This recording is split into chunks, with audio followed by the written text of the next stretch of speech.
Hello, good morning. આપણે વિકલિતનો છેલ્લો ઉપયોગ એ સમજવાનો છે, શીખવાનો છે. અને એ છે વિધેયના મહત્તમ ન્યૂનતમ મૂલ્યો મેળવવા માટે. વિધેયના મહત્તમ તથા ન્યૂનતમ મૂલ્યો મેળવવા માટે. એના પોઈન્ટ્સ યાદ રાખવાના છે. કયા ક્રમમાં તમારે ગણતરી કરવી એ યાદ રાખવાનું છે. તમને કોઈ એક વિધેય આપ્યું છે, નંબર 1 fx, તો એના પરથી f' મેળવો. સૌથી પહેલું કામ શું કરવાનું છે? fx પરથી f' એ ગણવાનું છે. f' બરાબર 0 મૂકી, f' બરાબર 0 ને અનુરૂપ x ની કિંમતો મેળવો. આપણે એ કિંમતો અહીંયા ધારી લઈએ.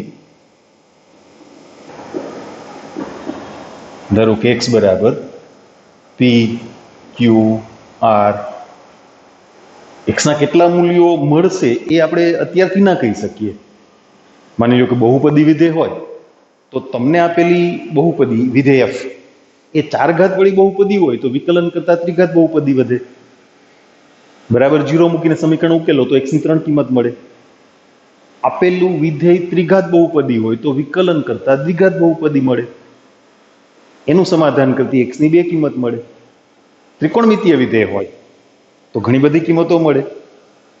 દાખલા તરીકે sin θ બરાબર 0 તો θ બરાબર k pi, k belongs to z, આખો ગણ મળે. એટલે x ની કેટલી કિંમતો મળશે આપણે ના કહી શકીએ, એટલે ટપકા ટપકા કરીને મૂકી દઈએ છીએ. પ્રેક્ટિકલી દાખલામાં પણ સમજશું. અત્યારે આપણે આ પોઈન્ટ્સની જે વાત કરીએ છીએ એ જરા તમે સમજવાનો પ્રયત્ન કરો. હવે f' પરથી f" મેળવો. થઈ ગયું? ચાલો, x ની જે કિંમત માટે f" નું મૂલ્ય ધન હોય, x ની જે કિંમત માટે f" નું મૂલ્ય ધન હોય, x ની તે કિંમત માટે વિધેય f નું મૂલ્ય ન્યૂનતમ છે. મારી ભૂલ નથી થતી, ઊંધી છે ગોઠવણ. f" ગ્રેટર ધેન 0 ત્યારે f નું મૂલ્ય કેવું? ન્યૂનતમ. અને f" લેસ ધેન 0 ત્યારે x ની કિંમત કેવી? મહત્તમ. બરાબર? આપણે સમજવા માટે અહીંયા એક કિંમત મૂકીએ છીએ. ધારો કે p ગ્રેટર ધેન 0, તો x બરાબર p આગળ વિધેય f નું મૂલ્ય સ્થાનીય,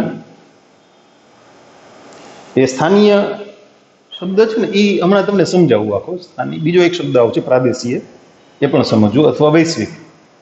સ્થાનીય ન્યૂનતમ છે. f" q લેસ ધેન 0 તો x બરાબર q આગળ વિધેય f નું મૂલ્ય એ સ્થાનીય મહત્તમ છે.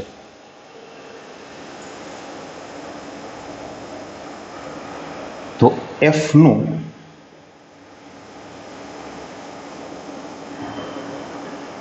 સ્થાનીય ન્યૂનતમ મૂલ્ય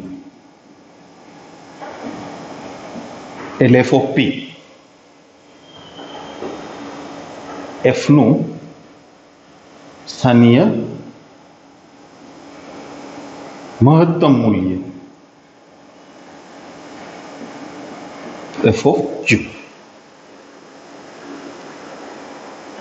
વિધેય વિવૃત અંતરાલ પર વ્યાખ્યાયિત હોય તો અહીંયા તમારો દાખલો પૂરો થઈ જશે. જો વિધેય સંવૃત અંતરાલ પર વ્યાખ્યાયિત હોય તો આગળ ગણતરી કરવાની થશે. પણ એ પહેલા આપણે સ્થાનીય મહત્તમ, ન્યૂનતમ અને પ્રાદેશીય અથવા વૈશ્વિક, સ્થાનીય ને બદલે સ્થાનિક શબ્દ પણ વાપરે, તો એ શું છે એ પેલા સમજવાનો પ્રયત્ન કરીએ.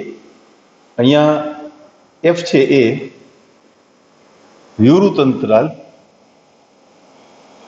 AB પર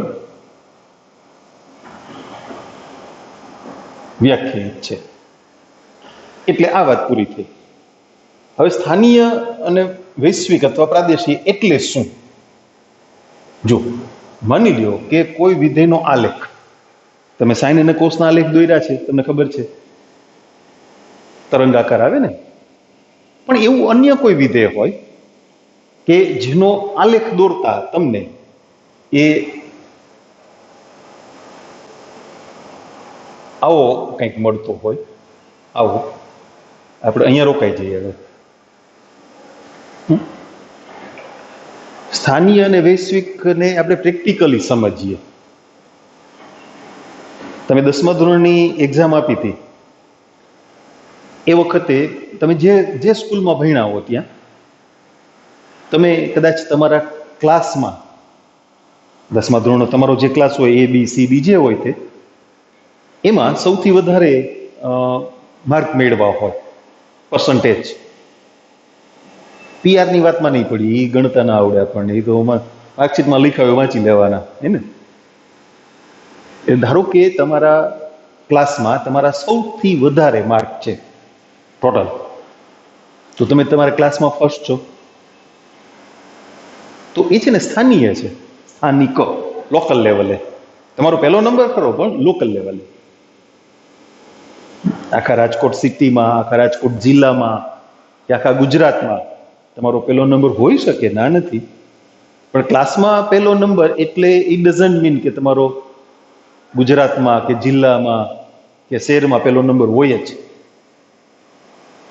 એમ બીજો ક્લાસ હોય, તમે માનો કે 10A માં ભણો છો, 10A માં ભણતા હતા સોરી, અને તમારો નંબર પહેલો છે, તો 10B માં વળી પાછો કોઈક બીજો પહેલો નંબર હશે, 10C 10C માં કોઈક ત્રીજો પહેલો નંબર હશે.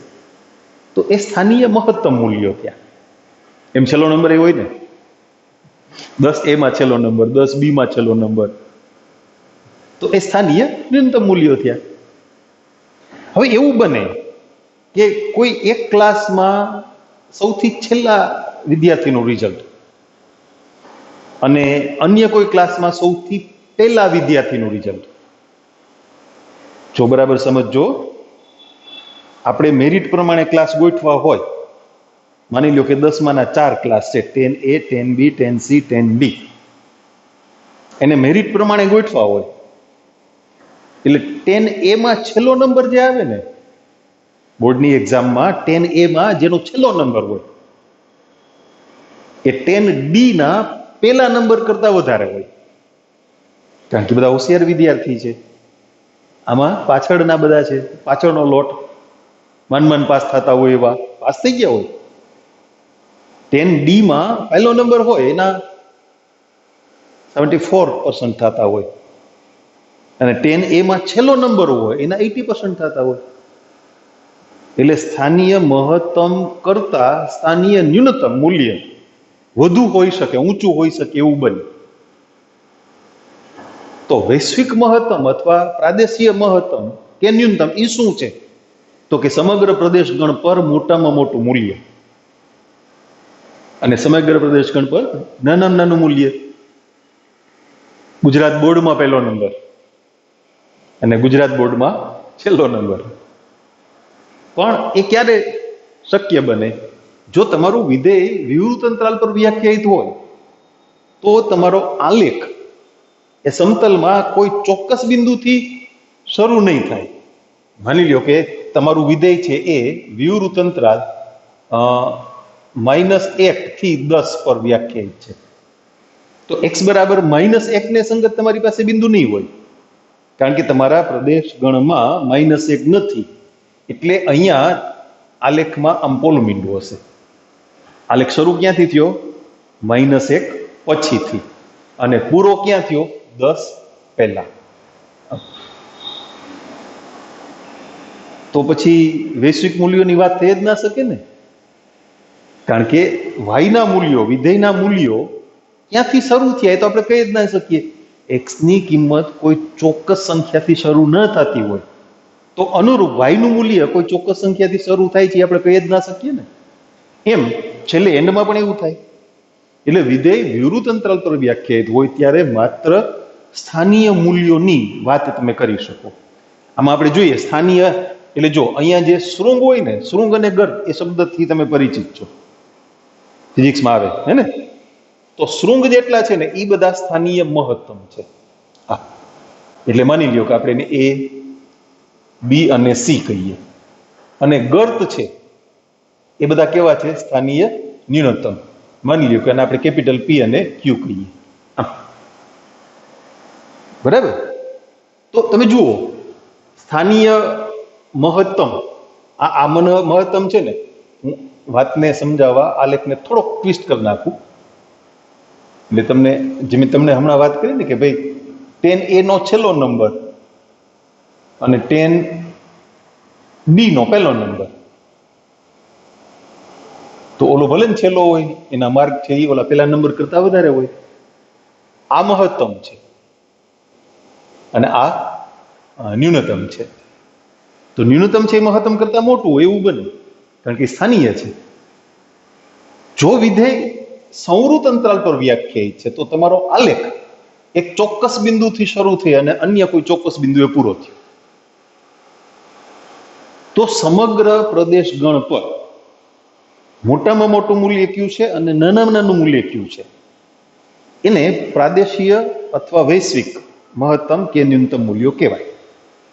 હવે એના માટે શું કરવાનું હોય? વચ્ચેના ગાળામાં તો તમે બધા ગણી લીધા છે, એટલે સ્થાનિક મૂલ્યો તો તમારી પાસે આવી ગયા છે. માની લ્યો કે તમારું વિધેય સંવૃત અંતરાલ AB પર વ્યાખ્યાયિત છે, તો x બરાબર a આગળ વિધેયનું મૂલ્ય કેટલું છે? f of a. અને x બરાબર b આગળ વિધેયનું મૂલ્ય કેટલું છે? f of b. આ ગણી લ્યો. હવે તમારી પાસે સ્થાનીય મૂલ્યો જે કાંઈ હતા તે 1, 2, 3, 4 મહત્તમ ન્યૂનતમ બધાને ભેગા કરી નાખો. આ બધાને ભેગા કરી નાખો. આ બિંદુઓને કંઈક નામ આપી દઈએ, ચાલો m અને n. ઓકે, તો અહીંયા વિધેયનું મૂલ્ય, અહીંયા આગળ વિધેયનું મૂલ્ય, અહીંયા આગળ, અહીંયા આગળ, અહીંયા. હવે એ બધામાં સૌથી મોટું આકૃતિ પ્રમાણે b આગળ, તો એ સમગ્ર પ્રદેશ ગણ પર મોટામાં મોટું મૂલ્ય થયું. આપણે એને લખશું વૈશ્વિક અથવા પ્રાદેશીય મહત્તમ મૂલ્ય, MAX ડોટ, એટલે મેક્સિમમ ઓફ. અત્યારે આપણી વાતમાં સમજવા માટે f of p હતા, f of q હતા, અને બે વાત આપણે એડ કરીએ, f of a અને f of b. તો આ બધામાંથી સૌથી મોટું મૂલ્ય એ વૈશ્વિક અથવા પ્રાદેશીય મહત્તમ છે, અને એ બધામાં સૌથી નાનું મૂલ્ય એ વૈશ્વિક અથવા પ્રાદેશીય ન્યૂનતમ છે. પણ વૈશ્વિક અથવા પ્રાદેશીય મૂલ્યો મેળવવાના ક્યારે છે? જો વિધેય સંવૃત અંતરાલ પર વ્યાખ્યાયિત કરીને આપ્યું હોય તો. નહીતર સ્થાનીય મૂલ્યો મળે ત્યાં વાત પૂરી કરી દેવાની છે. હવે બીજા બે શબ્દો વચ્ચે સમજવાના છે, આપણે એની નોંધ પણ કરશું. આ નોંધ પણ લખશું હમણાં. x ની જે કિંમત આગળ વિધેયના વિકલિતનું મૂલ્ય 0 થાય, એટલે આપણી યાદીમાં p, q, r વગેરે, અથવા x ની જે કિંમત માટે વિધેયનું વિકલિત અવ્યાખ્યાયિત હોય, એવું બને ને. માની લ્યો કે હું તમને એક નાનકડું ઉદાહરણ આપું. fx બરાબર 1/x - 1, તો એફ ડેશ એક્સ શું થશે? -1/x-1 નો સ્ક્વેર. તો x બરાબર 1 આગળ એફ ડેશ એક્સ અવ્યાખ્યાયિત છે. છેદમાં 0 આવી જાય ને. હાલો પાછું પહેલેથી સ્ટાર્ટ કરીએ. વિધેયનું વિકલિત અવ્યાખ્યાયિત થઈ વાત સમજતા હતા. ફરીથી અહીંથી વાત કરીએ. x ની જે કિંમતો માટે એફ ડેશ એક્સ બરાબર 0 અથવા એફ ડેશ એક્સ અવ્યાખ્યાયિત હોય એ તમામ કિંમતો એને વિધેય f ની નિર્ણાયક સંખ્યાઓ અથવા નિર્ણાયક બિંદુઓ એ કહેવામાં આવે છે. નિર્ણાયક સંખ્યાઓ અથવા નિર્ણાયક બિંદુઓ.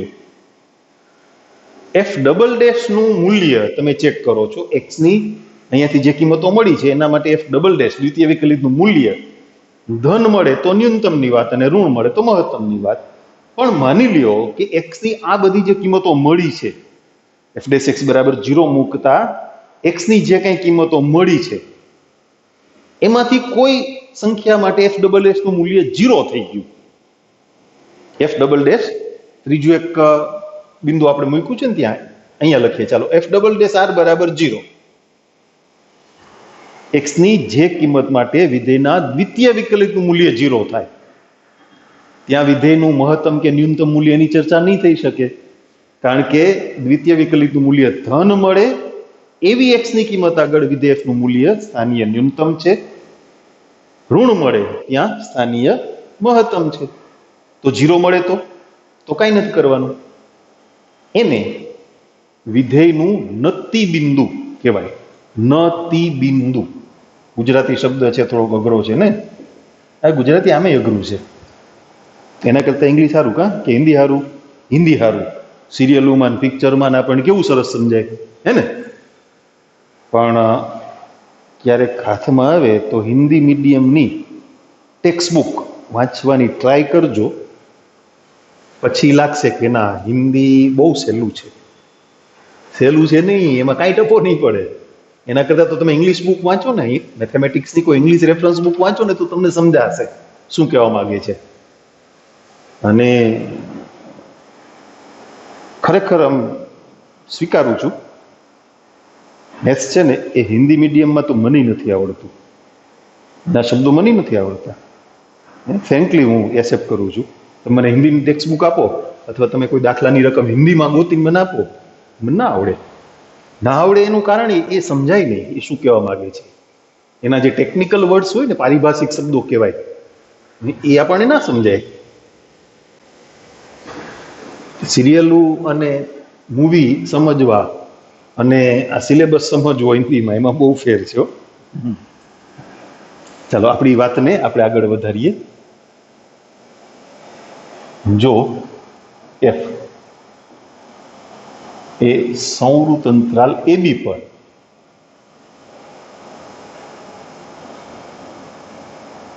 વ્યાખ્યાયિત હોય તો એફ ઓફ એ અને એફ ઓફ બી મેળવો.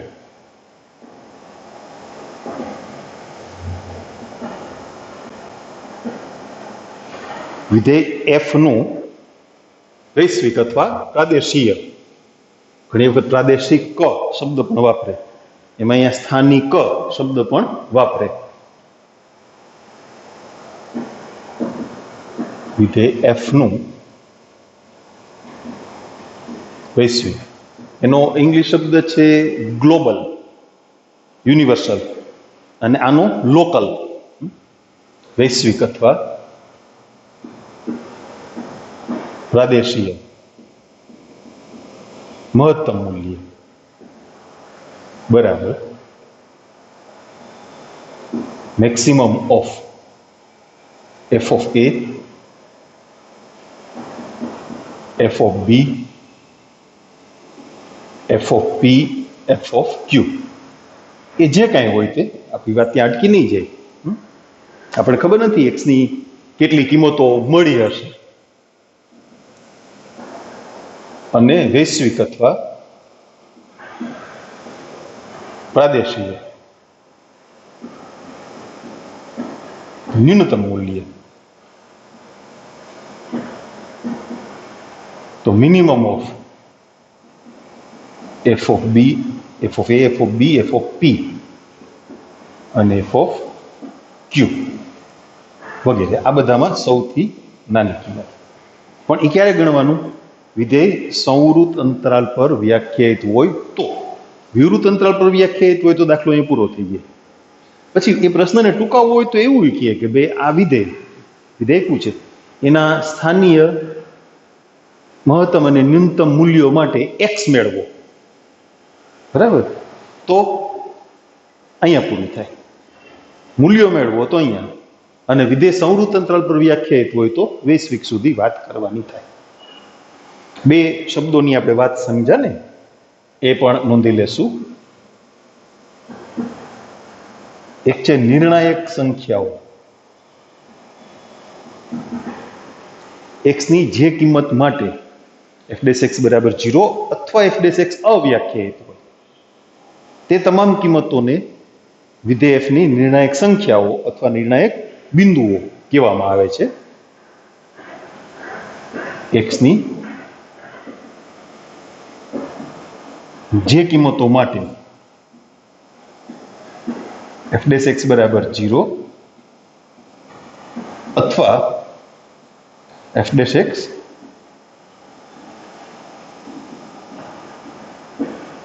અવ્યાખ્યાયિત હોય તેને વિધેય એફની નિર્ણાયક સંખ્યાઓ અથવા ક્યારેક આવો શબ્દ પણ વાપરે છે, નિર્ણાયક બિંદુઓ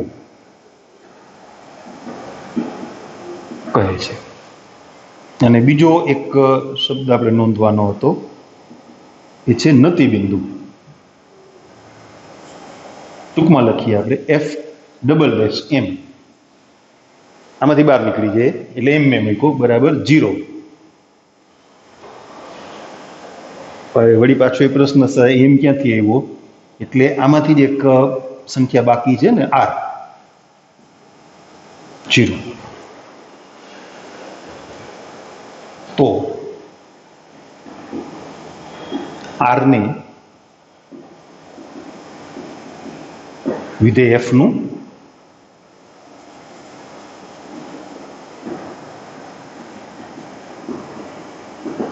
નતિ બિંદુ કહે છે. હવે છે ને આપણે એક એવો દાખલો ગણીએ કે જેમાં બધી જ વાત કરવાની હોય એવી એક બહુપદી લઈએ, પછી ત્રિકોણમિતીય વિધેયની વાત પણ કરશું. આને બરાબર સમજવા માટે આપણે પહેલા એક બહુપદી વિધેય નો દાખલો કે જેમાં મહત્તમ ન્યૂનતમની વાત વૈશ્વિક સુધી, પ્રાદેશિક સુધી કરવાની હોય એવી એકાદી રકમને ગણીએ એટલે શું છે કે આ પોઈન્ટ્સ છે ને બધા તમને સમજાય જાય.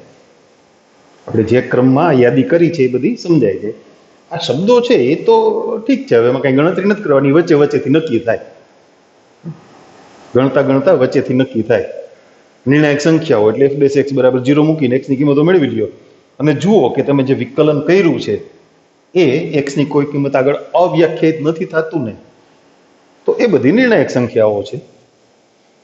અને મહત્તમ ન્યૂનતમનો દાખલો ગણતા ગણતા એફ ડબલ ડેશ 0 થઈ જાય, એ જે એક્સની કિંમત હોય એ શું છે? નતિ બિંદુ. ટૂંકા પ્રશ્ન તરીકે નિર્ણાયક સંખ્યાઓની વાત આવી શકે. કોઈ વિધેય આપીને એમ કે આ વિધેયની નિર્ણાયક સંખ્યાઓ શોધો, તો એ ગણતરીમાં આવી જશે ને.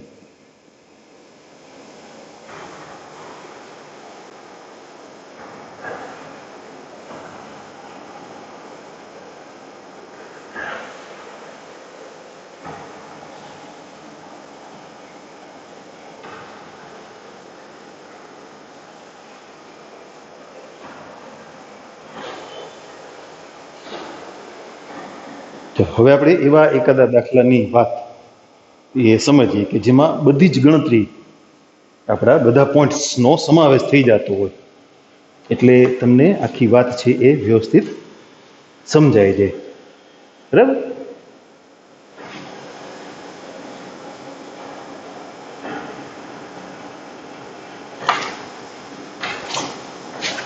જસ્ટ અ મિનિટ, એક વ્યવસ્થિત રકમ હોય ને એવી ગોતી લઈએ આપણે. યસ.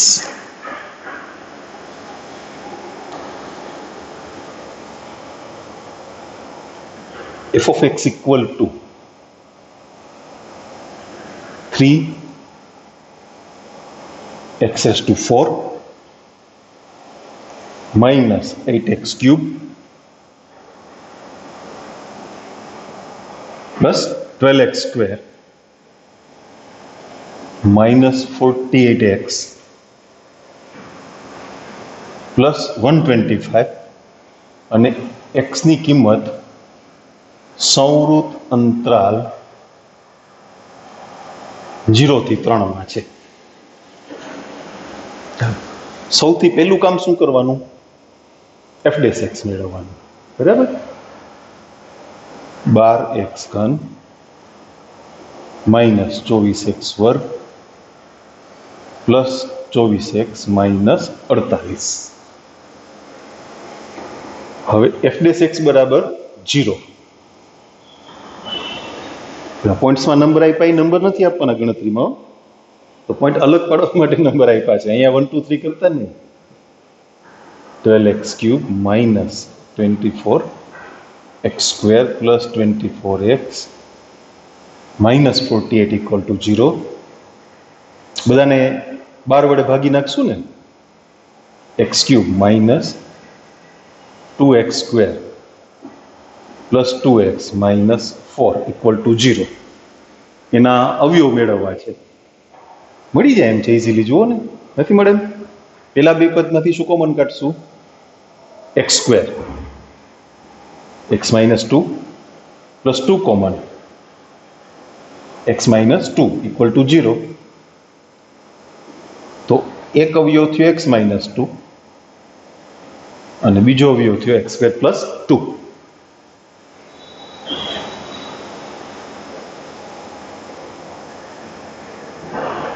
તો x બરાબર શું મળ્યું? 2. આ કિંમત વચ્ચે પાછી એક વાત યાદ કરાવી દઉં. વિધેયના વિકલિતની વાત હંમેશા વિવૃત અંતરાલ પર હોય ને, એટલે અહીંયા જે કિંમત મળે ને એ વિવૃત અંતરાલ 0 થી 3 માં હોવી જોઈએ. ત્રિકોણમિતિમાં આવું બનશે. આવું એક કરતા વધુ કિંમતો મળતી હોય ને, માનો કે sin થીટાનું મૂલ્ય 1/2 છે, તો પહેલા ચરણમાં હોય, બીજા ચરણમાં હોય, તો વિવૃત અંતરાલ આપણે AB લખ્યો હતો ને, વિવૃત અંતરાલ AB માં હોવી જોઈએ. તમારે નોંધમાં નીચે લખવું હોય તો લખી લેજો. f dash x બરાબર 0 પરથી મળતી x ની કિંમતો વિવૃત અંતરાલ AB માં હોય એ જ સ્વીકાર્ય કિંમતો છે, બાકીની નહીં. ના પાડી દેવાની, વિવૃત અંતરાલમાં નથી. એવું આવશે દાખલામાં, વાત કરશું. તમારી નોંધમાં તમે નીચે લખી નાખજો. f dash x બરાબર 0 પરથી મળતી x ની કિંમતો વિવૃત અંતરાલ AB માં આવેલી હોવી જોઈએ. એટલે ના આવતી હોય તો આપણે કહી દેવાનું કે તમે વિવૃત અંતરાલમાં નથી, આવજો, જાઓ. ઓકે, હવે f ડબલ ડેશ ગણશું. અહીંથી દ્વિતીય વિકલન 36x square minus 48x plus 24. તો f ડબલ ડેશ 2 36 ગુણ્યા 2 નો વર્ગ માઇનસ 48 ગુણ્યા 2 પ્લસ 24. 36 ચોખ્ખું 144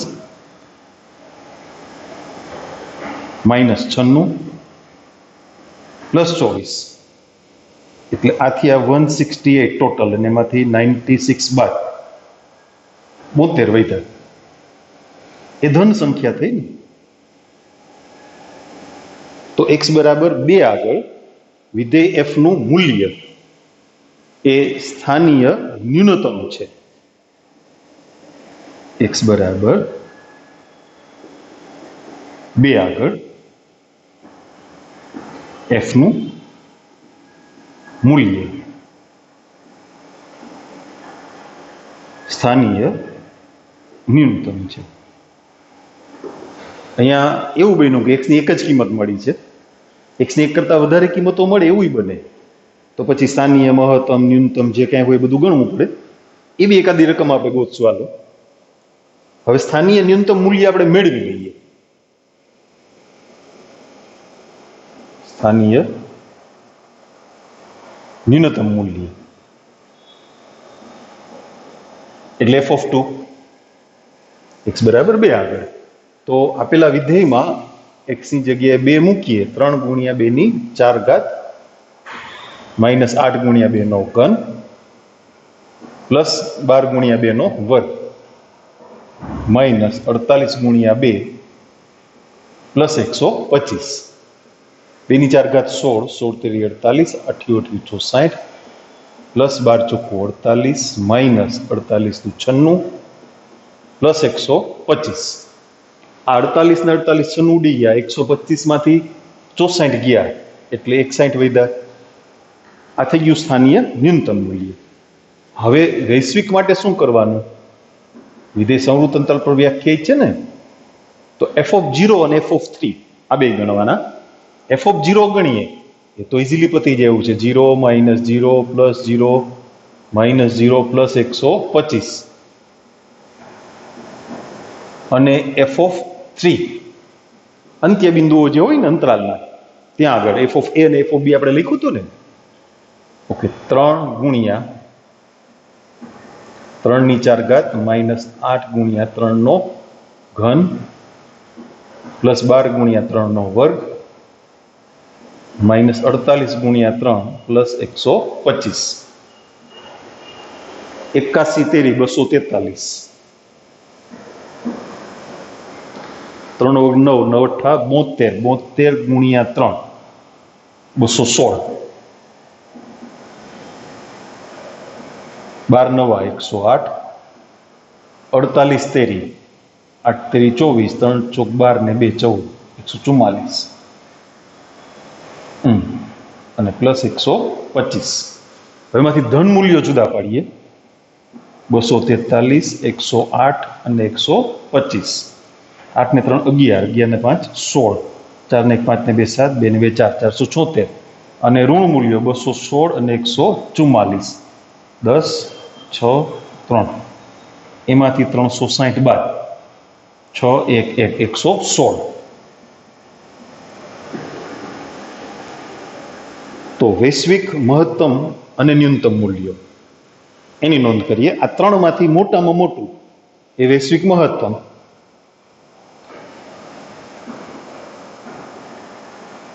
વૈશ્વિક અથવા પ્રાદેશીય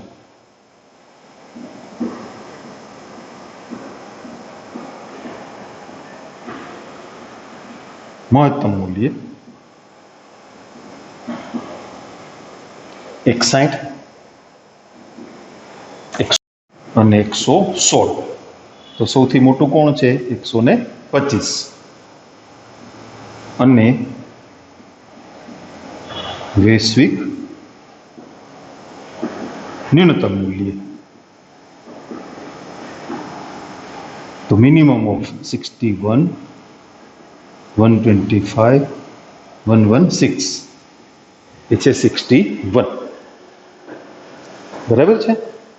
સમજાય છે ને?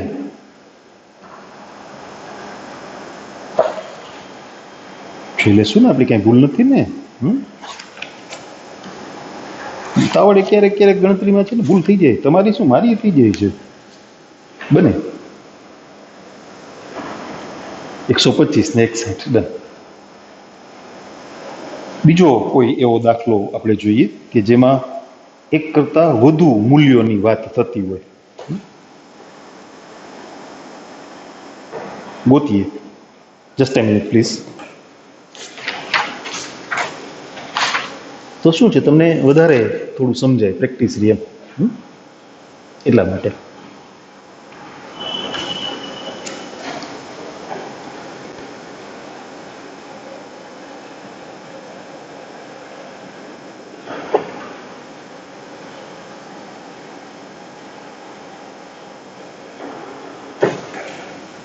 ઓકે,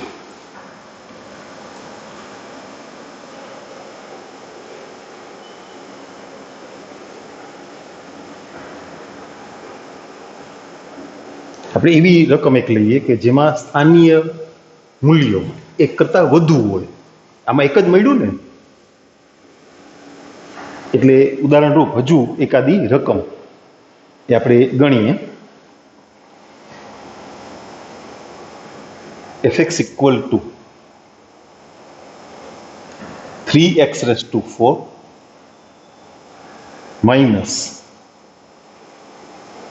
16x cube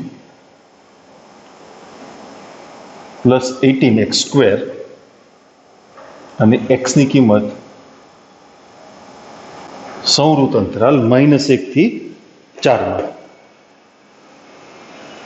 હવે એક બીજી વાત, તમને એક્ઝામમાં આવો દાખલો પૂછ્યો હોય પાર્ટ બી માં, તો તમારે સ્થાનીય મૂલ્યો ગણીને અટકી જવાનું છે કે વૈશ્વિક મૂલ્યો ગણવાના છે એ સ્પષ્ટ કરવામાં નહીં પણ આવે. ખાલી કહેશે કે આ વિધેયના મહત્તમ અને ન્યૂનતમ મૂલ્યો અંગે તપાસ કરો અથવા મહત્તમ અને ન્યૂનતમ મૂલ્યો મેળવો. તો મેં તમને હમણાં વાત કરી ને કે જો વિધેય વિવૃત અંતરાલ પર વ્યાખ્યાયિત હોય તો માત્ર સ્થાનીય મૂલ્યો ગણવાના છે, સંવૃત અંતરાલ પર વ્યાખ્યાયિત હોય તો વૈશ્વિક અથવા પ્રાદેશીય મૂલ્યો એ ગણવાના છે.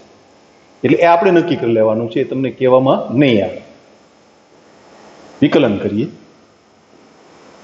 12x cube minus 48x square plus 36x. હવે f dash x બરાબર 0 મૂકીએ. f dash x equal to 0. 12x cube minus 48x square plus 36x equal to 0. Okay, એમાંથી 12x common, x square minus 4x plus 3 એના અવયવ મળશે x minus 3 x minus 1. તો x બરાબર 0 અથવા x બરાબર 1 અથવા x બરાબર 3. હવે દ્વિતીય વિકલન કરશું. f double dash x 36x વર્ગ માઇનસ 96x પ્લસ 36. પેલા x બરાબર 0 મૂકીએ.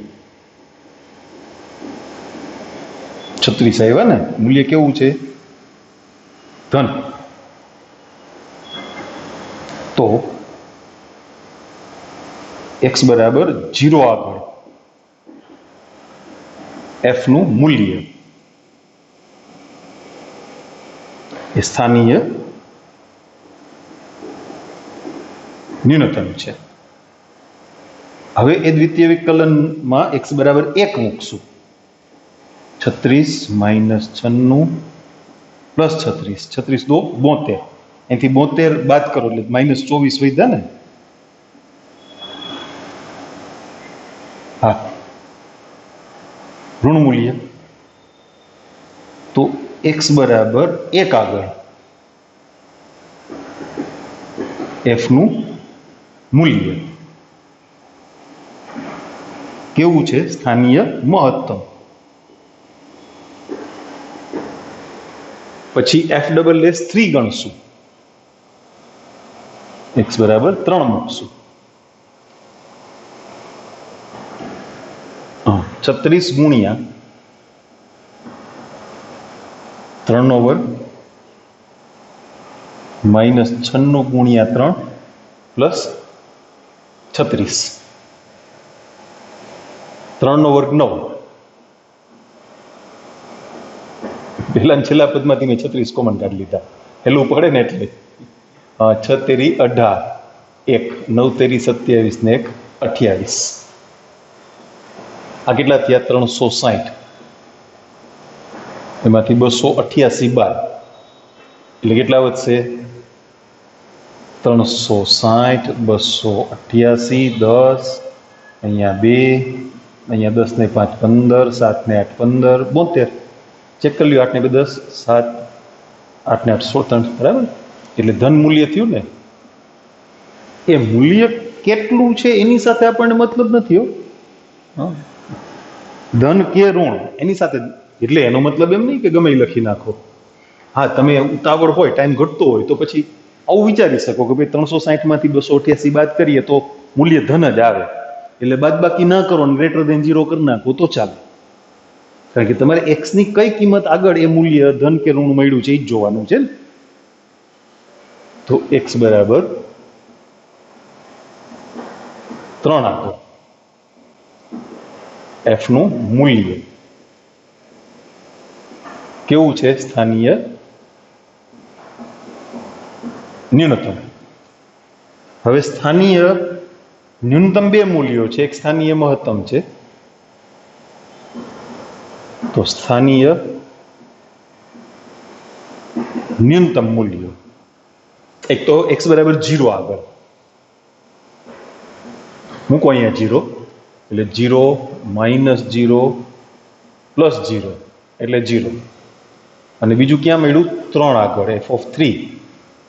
તો 3 ગુણ્યા 3 ની 4 ઘાત -16 ગુણ્યા 3 નો વર્ગ, સોરી ઘન, અને +18 ગુણ્યા 3 નો વર્ગ. 3 ની 4 ઘાત એટલે 81, 81 ગુણ્યા 3 એટલે 243, 3 નો ઘન એટલે 27, 27 ગુણ્યા 16, 16 + 7 112, 16 દુ 32, 32 ને 12 43 એટલે 432. પાછું ચેક કરી લઈએ, બરાબર? 16 + 7 100, આમ ચેક કરી, હાલો મજા આવે ને. 6 × 7 42, 6 × 24, સોરી 6 દુ 12, 12 ને 4 16, અને 27 × 27 2, 7 ને 6 13, બરાબર ને? તમારી પાસે કેલ્સી હોય ને મજા મજા હે ને. 8 × 9 = 72, 9 ને 7 16. હવે 243 અને 162 ધન કિંમતોનો સરવાળો 5, 24 ને 36 ને 10 40. એમાંથી 432 બાદ એટલે -27 થયા ને.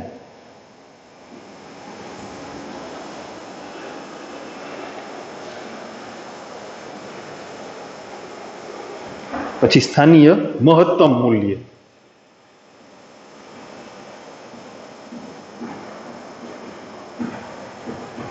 એ એક્સ ની કઈ કિંમત આગળ મળ્યું હતું? 1 આગળ, એટલે f(1).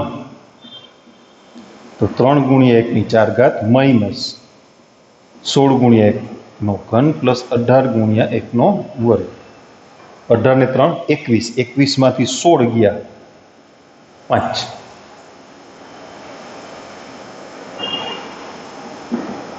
વિધેય સમરૂપતંત્ર પર વ્યાખ્યાયિત છે ને, f(0) ગણવા પડશે, જો કે ઓલરેડી ગણાઈ ગયા છે. f(3) ગણવા પડશે, એ પણ ગણાઈ ગયા છે. સારી વાત છે. તો